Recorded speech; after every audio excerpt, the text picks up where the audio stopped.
বের করে টুকরা টুকরা করে সেই কলিজা চিবিয়ে খেয়েছিল, নাক কান কেটে ছিদ্র করে গলার হার বানিয়ে সেটা গলায় পরিধান করেছিল। ও বন্ধুগণ, সেই রাসূল করিম সাল্লাল্লাহু আলাইহি ওয়াসাল্লাম আহত হলেন। 70 জন সাহাবায়ে কেরাম উহুদের যুদ্ধে শহীদ হলেন। আল্লাহর নবী গুশটা হয়ে গেল। কেউ কেউ বলতেছে কুতিলা মুহাম্মদ নিহত হয়ে গিয়েছে। এই কথা শুনে সাহাবায়ে কেরামের মন ভেঙে গিয়েছে। কেউ উহুদের ময়দান থেকে চলে যাচ্ছে।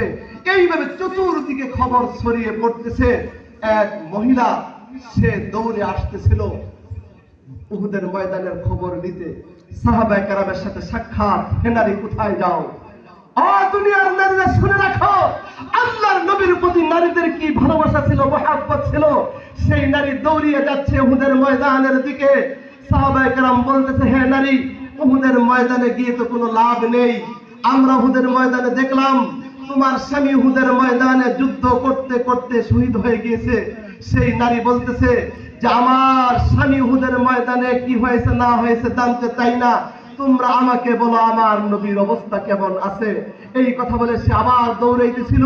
কিছু দূর যাওয়ার পর সাহাবায়ে কেরাম সেই নারীকে চিনে বলতেছে, হ্যাঁ নারী, উহুদের ময়দানে গিয়ে তো কোনো লাভ নেই। উহুদের ময়দানে দেখলাম তোমার 2টা কলিজার টুকরা সন্তান কাফেরদের হাতে তারা শহীদ হয়ে গিয়েছে, অতএব উহুদের ময়দানে গিয়ে লাভ নেই। সেই নারী বলতেছে যে আমার স্বামীর সংবাদ জানতে চাই না, আমার সন্তানদের শহীদদের সংবাদ জানতে চাই না, তোমরা বলো আমার নবী কেমন আছে, আমার নবীর সংবাদ জানতে চাই। ওই সাহাবী বললেন যে নবী সুস্থ আছেন। কিন্তু ওই নারী বলল, না না, তোমার কথা বিশ্বাস করি না, যতক্ষণ না উহুদের ময়দানে গিয়ে সচক্ষে আমার নবীকে সুস্থ দেখব ততক্ষণ পর্যন্ত আমি ক্ষান্ত হব না। সে একজন নারী আমার নবীকে ভালোবাসতে গিয়ে সে দৌড়ি উহুদের ময়দানে চলে গেলেন। যাওয়ার পর যখন আমার নবীকে জীবিত দেখলেন, দেখার পর সে বলতেছে, এই কাবার কসম খেয়ে বললাম, এই বাইতুল্লাহর রবের কসম খেয়ে বললাম, আমার নবীকে যখন আমি সুস্থ দেখলাম, দেখার সাথে সাথে উহুদের ময়দানে আমার স্বামী শহীদ হওয়ার ব্যথা, উহুদের ময়দানে আমার 2টা কলিজার টুকরা সন্তান শহীদ হওয়ার ব্যথা, আমার ভাই উহুদের ময়দানে শহীদ হওয়ার সমস্ত ব্যথা আমার দিল থেকে দূর হয়ে গিয়েছে। আমার নবী জিন্দা রয়েছেন, এটাই হলো আমার জীবনের সবচেয়ে বড় সফলতা। সুবহানাল্লাহ। কেমন ভালোবেসেছিলেন, কেমন মহব্বত করেছিলেন সাহাবায়ে কেরাম নবীকে। এক সাহাবী এসে বলতেছেন, ইয়া রাসূলুল্লাহ, মাতা তাকুমুস সাআহ, কিয়ামত কবে হবে? বলেন তো, প্রশ্নটা কঠিন না সহজ? কঠিন না সহজ? কিয়ামত কবে হবে কেউ বলতে পারবে? কেউ বলতে পারবে না, নবীরাও বলতে পারবেন না। আল্লাহ নবীকে এসে বলতেছে, মাতা তাকুমুস সাআহ, হে রাসূল কিয়ামত কবে?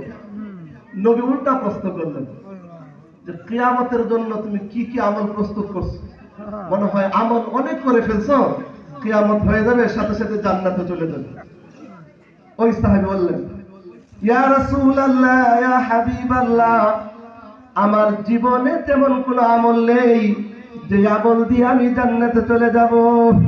তবে হে রাসূল, একটা কথা বলতে পারি, সেটা হলো আল্লাহর আকাশের নিচে জমিনের উপরে আপনার মতো অন্য কাউকে মহব্বত করি না, এত ভালোবাসি না।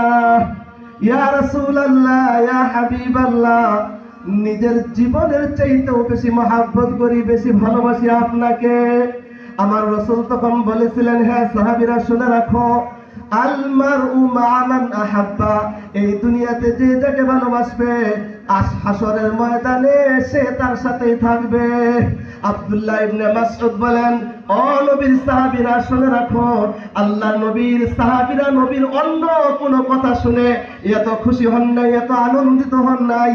আজকের এই কথা শুনে যে পরিমাণ আনন্দিত হলেন, তার কারণ হলো সাহাবীরা দুনিয়ার মধ্যে আল্লাহর নবীকে সবচাইতে বেশি ভালোবাসতেন, বেশি মহব্বত করতেন। আর দুনিয়াতে যারা নবীকে বেশি ভালোবাসবে, আমার নবীকে যারা মহব্বত করবে, কিয়ামতের ময়দানে তাদের হাসর নবীর সাথে হবে, ঠিক কিনা? আর নবীর সাথে যাদের হাসর হবে তাদের জায়গা জান্নাত না জাহান্নাম? তাদের জায়গা হবে জান্নাত। সেজন্য সাহাবায়ে কেরাম বেশি খুশি হয়েছিলেন। ও বন্ধুগণ, পুরা 30 পারা কোরআনের মধ্যে শুধু একজন সাহাবীর নাম এসেছে, আল্লাহ নবীর ইন্তেকালের সময় ১৬ লক্ষ সাহাবায়ে কেরাম ছিলেন। সেই ১৬ লক্ষ সাহাবায়ে কেরামের মধ্যে শুধু একজন সাহাবীর নাম কোরআনের মধ্যে এসেছে, যার নাম হলো যায়েদ ইবনে হারেসা। সেই ছোট্ট শিশু মানুষ আল্লাহর নবীকে কেমন ভালোবাসতেন শুনেন। ও বন্ধুগণ, সেই যায়েদ ইবনে হারেসা ছোট্ট মানুষ আরবের এক বাজারের মধ্যে তাকে বিক্রি করে দিল। ওকাস মেলার মধ্যে যায়েদ ইবনে হারেসকে বিক্রি করলো। আল্লাহ নবীর স্ত্রী খাদিজাতুল কুবরা রাদিয়াল্লাহু তাআলা আনহু যায়েদ ইবনে হারেসাকে ক্রয় করলেন। যায়েদ ইবনে হারেসা আল্লাহর নবীর ঘরে লালিত পালিত হচ্ছেন। আল্লাহর নবী যায়েদ ইবনে হারেসাকে লালন পালন করতেছেন।